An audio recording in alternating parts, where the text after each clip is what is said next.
Welcome to Land Academy. I'm Jack Butala. I'm Jill DeWit. We show you how to buy real estate for half of what it's worth. And sell it on the internet really fast. We are Jack and Jill, and this is the Jack and Jill Show too. With over 15,000 completed transactions, we're the experts at acquiring property. Of all kinds, not just land. For half price and flipping them for way more. All right, let's get this show started. Jack Butala with Jill DeWit. Good day, sir. Ow, I just laughed. Somebody's feeling better from their surgery, I think. Thank you. Although that actually made me laugh and that hurts, so I got to be careful. Welcome to our show today. In this episode, Jill and I talk about laughing at the hate. All right, don't make me hurt too much. Yes. Before we get into it, though, let's take a question, as always, posted by one of our members on the LandInvestors.com online community. It's free. Cool. All right. Hey, by the way, since we laugh at us often, I gotta bring this up, Jack. When will LandInvestors not be SuccessPlant? Do we know? Yeah, soon. Within 30 days. Okay, cool. Actually, way less than that. So here's a tip. If you're looking for it, it's on SuccessPlant, but it's going to change. So full disclosure. You can get there through LandInvestors very easily. Just click through. Exactly. Cool. All right. So Ken asks, hi there. I'm a bit confused on how I should proceed with creating my websites or sites. Should I start with one website to sell my properties and go from there? Or should I have both, a buying website and a selling website? Ken, I'm so glad you asked this. I mean it. We get this question a lot, and I'm glad that it got included in the show. The whole reason for you to have a website at all is to provide a place where you draw traffic, land buying traffic back to, so that they can click on it and put their credit card information in and buy the property from you. That's it. That's the reason you have a sell-side website. That doesn't mean you just post it on the site and it's over. You have to draw traffic back there. And how do you do that? You do it by listing property on LandPin, Land and Farm, LandWatch, Trulia, Zillow, eBay, Bid for Assets, all the places that you can think of, Craigslist. And then, so when they bite on when the fish bites on the lure, you pull up the line to really sink that hook into its mouth on your website. That's the reason. So that's how you do it. I would highly recommend getting a developer as inexpensively as possible in the beginning to develop a Woo e-commerce website. And we are just about done with connecting ShellPay, which is a real estate based. It's a credit card provider just like PayPal for real estate people in the industry. So you can connect that to WooCommerce, and you'll be all set. You get the right. Are we going to offer that? Are we going to we're going to put that all together, I hope, for people too, because I would love to be able to say, like to Ken, you want someone that can do a website. We have a negotiated thing. It's a great price. Yes. Here's what you can do. And do you want the credit card part of it too? Okay, great. Yeah. They can do that that'll too. That'll be released with ShellPay. So what'll end up happening is you will go to a website. You'll say, oh, I like the way this template website looks. Mm-hmm. And I like the way this logo looks. Here's my $500 or whatever it is. And then in 24 hours, you get the website and you're done. Mm-hmm. Is it there? It'll happen before the end of the year. Good. I'm right excited. Now, I know how far along Ken is, and he needs a site. So you can just go to any given WordPress developer. It should cost you around $500. Awesome. And get that done. That's so cool. And then as far as why some of our members talk about two sites is an acquisition site. Did you cover that? No. Okay.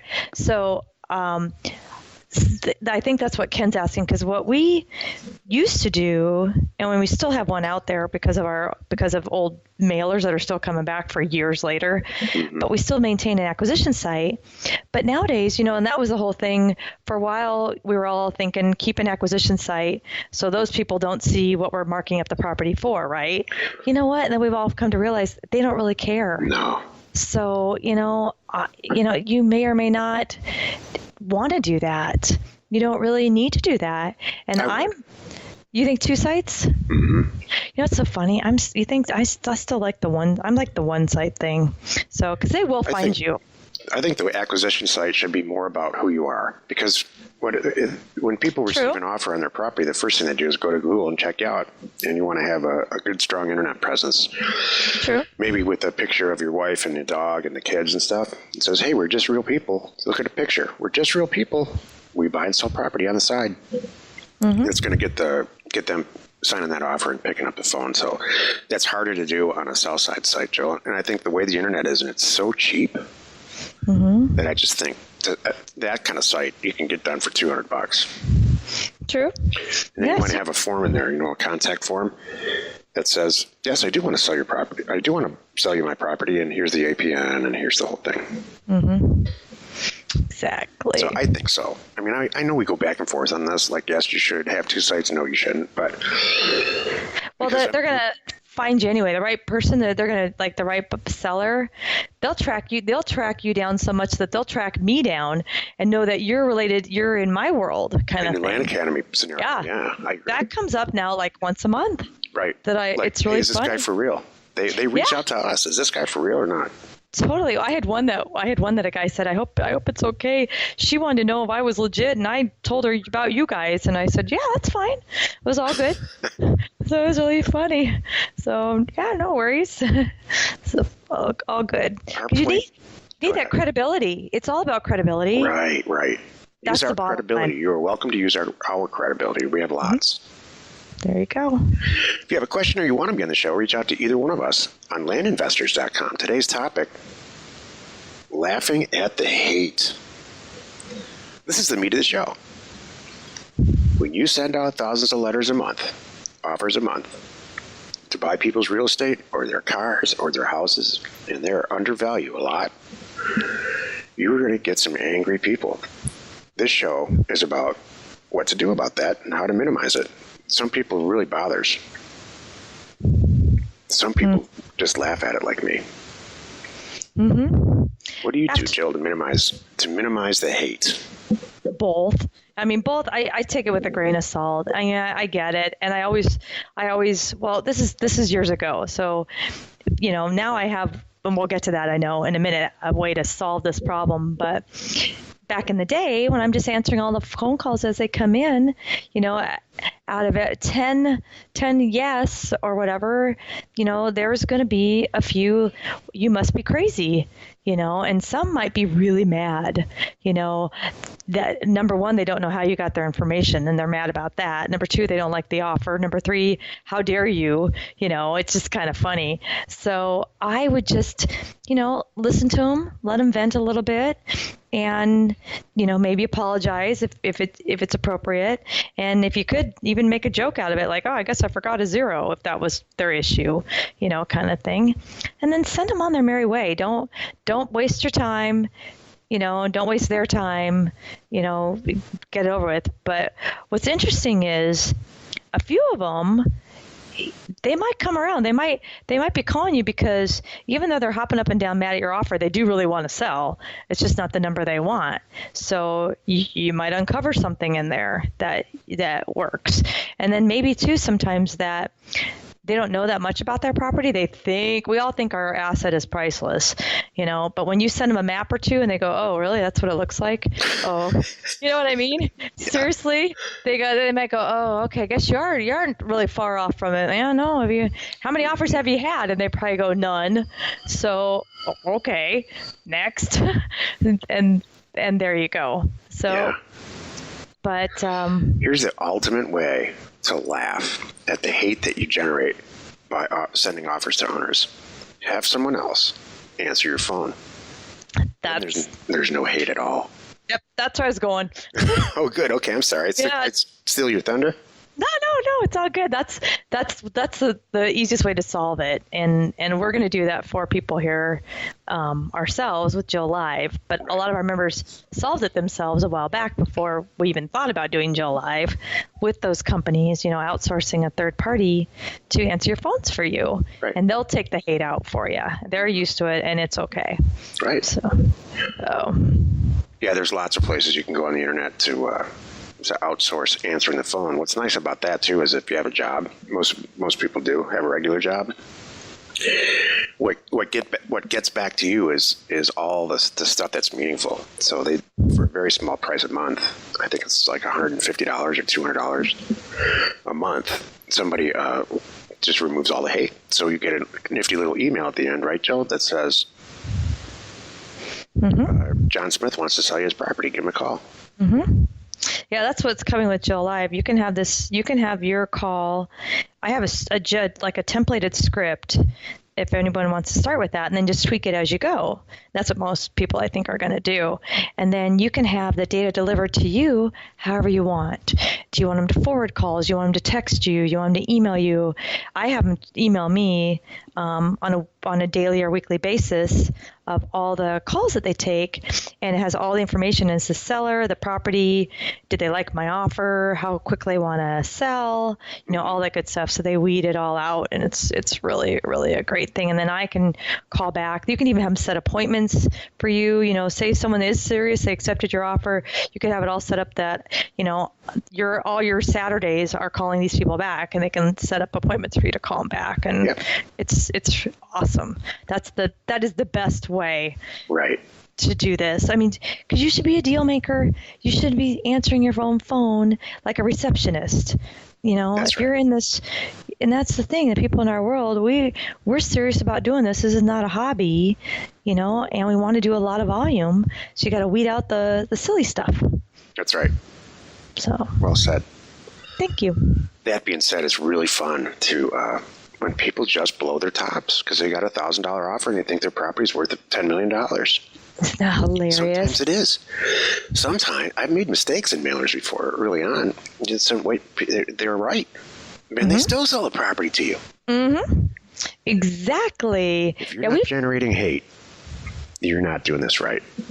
We have all shared with our members, like on our weekly call, some funny stories over the years about, you're not gonna believe what this guy told me, and we all kind of giggle, and about people making up new words that don't exist, because it's just so funny, it's interesting. They'll still get through. A few of them will find you and they'll get through and they'll leave you a message. And if that happens, post it on SuccessPlant, no matter how harsh and nasty it is. Oh. I just think it's so funny. Oh, we love them. And the letters that people get back are just hilarious, There's some artists out there that can draw a middle finger really well on your offer. Yeah. Mail it back to you. Exactly. It's. I think it's funny. You can't get hung up on it, And it's just It's just what it is. It's not you. It's that person. That's that same person who's probably yelling at the guy who just left the pizza mailer on his door knob because he didn't want to have to get up and move the pizza. You know what I mean? Right. They're just the world, man. Exactly. It's not you, and you have to. For me, that's how I look at it. Right. And I'm not trying to be a bad person or take anything or whatever, and it's all good. And if back in the day when I talked to him and I got that point across, it was fine. I mean, I used to take it. Here's what's really funny. In the beginning, I took it as a challenge. I'm like, I don't know why I'm crazy that way, but I took it as a personal challenge to befriend that person, by the time the call was over, and I usually succeeded. Yeah. Because that's just fun for me. That's just you. I know. So I like to fire it back. But, in a laughing way. Exactly. Yeah, it's so funny. The takeaway from this is twofold. Number one, if you're not generating hate, you're not pushing the line hard enough. And number two, you don't have to deal with it at all. You can laugh at it from afar by outsourcing who answers your phone. Mm-hmm. Join us in another episode where Jack and Jill discuss how to use information, that's me, and inspiration, that's me, to get just about anything you want. We use it every day to buy property for half of what it's worth and sell it immediately. You are not alone in your real estate ambition. I don't know why it just cracks me up. It's probably 2 decades of dealing with it that I just think it's funny. Right. Well, and I think it doesn't take you long. One mailer, the first few calls, you're like, what have I done? But then in a few, carefully left voicemails. But then I think one mailer, most of our folks are like, all right, we're over it. And then we're preparing them like we are right now. Just be ready. It's going to happen. It's not you, and it's okay. That's why we do this show. So there's no surprises, and we try to take all the risk out of it. Mm-hmm. This is one of the bads. But is it really that bad? No. It's funny. That's it. So look at the people that are jumping up and down in the airport and all that stuff. I'm like, oh my gosh, look what those poor people have to deal with. I think those people are probably they're right. I am one of those people in the airport jumping up and down like, wow, Yeah. You oversold the plane. Threefold oversold this plane. I know. What the heck? And you can't, and you're wondering why we're upset. Right. So, Exactly. I know. I hear ya. Information and inspiration to buy undervalued property. We are Jack and Jill, and This was the Cash Flow from Land Show. We are the experts at acquiring property Of all kinds, not just land, for half price just so we can flip it for way more. and really fast. Thanks for listening. You are not alone in your real estate ambition.